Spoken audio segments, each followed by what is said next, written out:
สบายดีพี่น้องที่รักทั้งหลายในองค์พระผู้เป็นเจ้าบ่มีสิ่งอื่นใดแล้วที่จะเปรียบปานเท่ากับการที่เราได้ฟังพระคำของพระเจ้าและเกิดดอกออกผลในชีวิตของพวกเราและพันธกิจเวียงงานการรับใช้ของพระเจ้าขอบคุณพระเจ้าสำหรับมื้อนี้ข้าพเจ้าเองอยากจะมาแบ่งปันพระคำของพระเจ้าให้กับพี่น้องและข้าพเจ้าเอง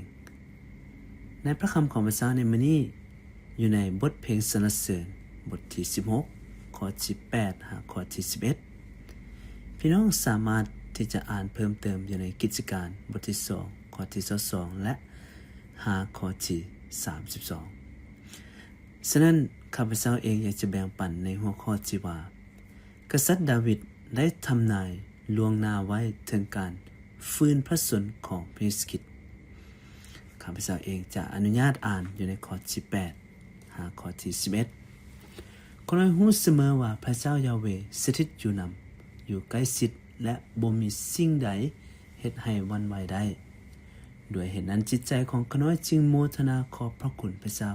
และสมสื่นยินดีและรู้สึกมีความปลอดภัยอย่างครบถ้วนบริบูรณ์เพราะพระองค์คุ้มครองจาก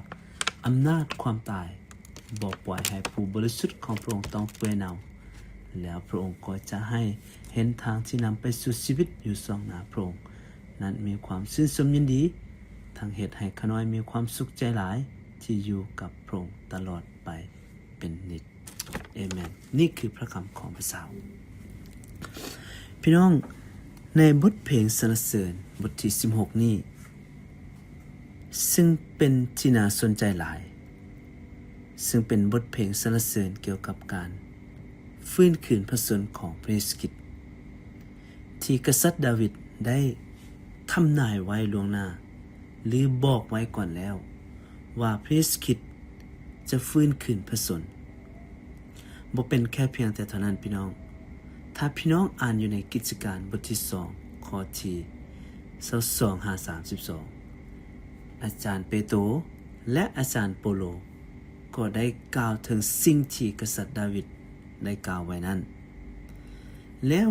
คำทำนายนี้ก็กลายเป็นความจริง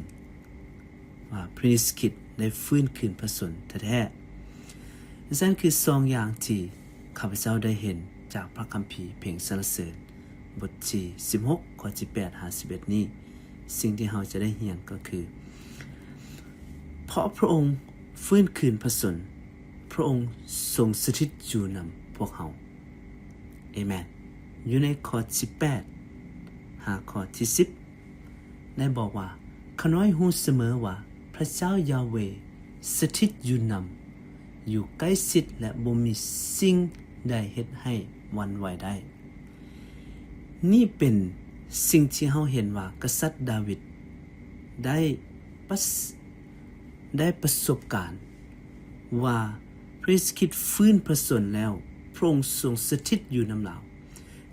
คำว่าสถิตอยู่ที่นี่หมายความว่าหน้าสองหน้าภาษาอังกฤษเขาเอิ้น face to face หรือการที่พระเจ้าอยู่นำเราอันนั้นคือสิ่งที่กษัตริย์ดาวิดได้เว้าว่าพระองค์ทรงอยู่กับเราอยู่ทุกที่ทุกบ่อนทุกแห่งทุกหนที่เราไปบ่มีสิ่งอื่นใดเฮ็ดให้หวั่นไหวได้ข้อที่9ด้วยเหตุนั้นจิตใจของข้าน้อยจึงโมทนาขอบพระคุณพระเจ้าและสมสื่นยินดีและรู้สึกมีความปลอดภัยอย่างครบบริบูรณ์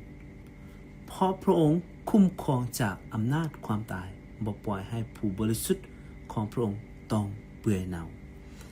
นี่คือสิ่งที่กษัตริย์ดาวิดได้ทำนายไว้ว่าพระเจ้าฟื้นคืนพระชนม์และพระองค์ทรงสถิตอยู่นำเราและเมื่อพระเจ้าทรงสถิตอยู่นำเราแล้วเราเห็นอะไรจิตใจของเราคือเราขอบพระคุณพระเจ้าพี่น้องเพราะการฟื้นคืนของพระเยซูคริสต์เราจึงสามารถขอบคุณพระเจ้าเราจึงสามารถชื่นชมยินดีเราจึงสามารถมีความปลอดภัยอย่างครบถ้วน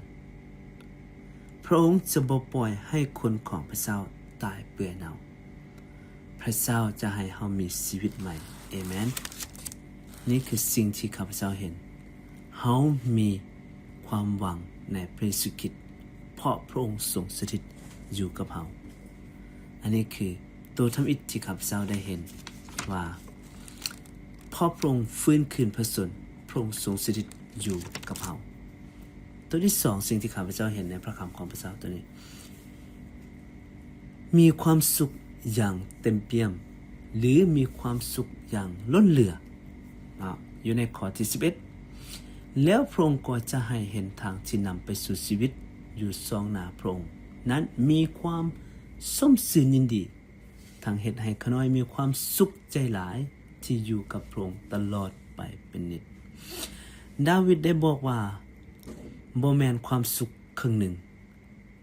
ความสุขแบบชั่วคราว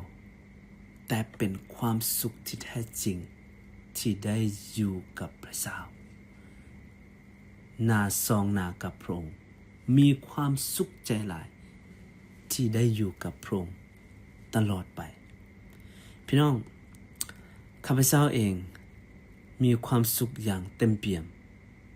เมื่อได้ศึกษาพระคำของพระเจ้าเมื่อได้ติดสนิทกับพระองค์เมื่อได้อ้อนวอนอธิษฐานห้องเพลงนมัสการพระเจ้าเมื่อข้าพเจ้าทึกเอิญให้ไปรับใส่พระเจ้านี่คือความสุขที่ข้าพเจ้าได้รับพี่น้องความสุขที่เต็มเปี่ยมที่พี่น้องได้รับจากพระเจ้าแม่นความสุขนั่นใดแน่นอนชีวิตของเรามีปัญหา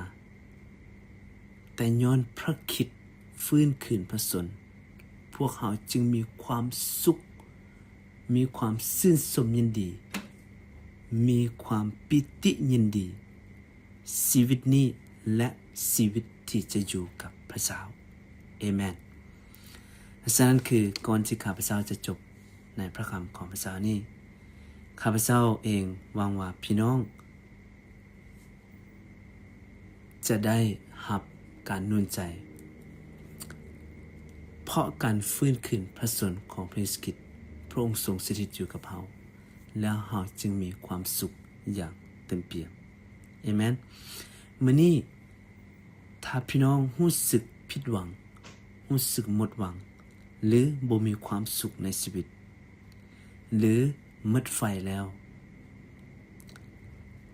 ข้าพเจ้าเองอยากจะหนุนใจให้กับพี่น้องรู้ว่าพระองค์ทรงสถิตอยู่กับพี่น้องและพระองค์จะมอบความสุขให้กับพี่น้องเอเมนพระคุณของพระเจ้าจะนำพาเราเพราะพระองค์ทรงฟื้นคืนพระชนเอเมนให้เราร่วมใจกันอธิษฐานพระเจ้าบิดาผู้ลูกขอบคุณพระองค์ที่พระเจ้าทรงสถิตอยู่กับผู้ลูกทุกที่ทุกบอน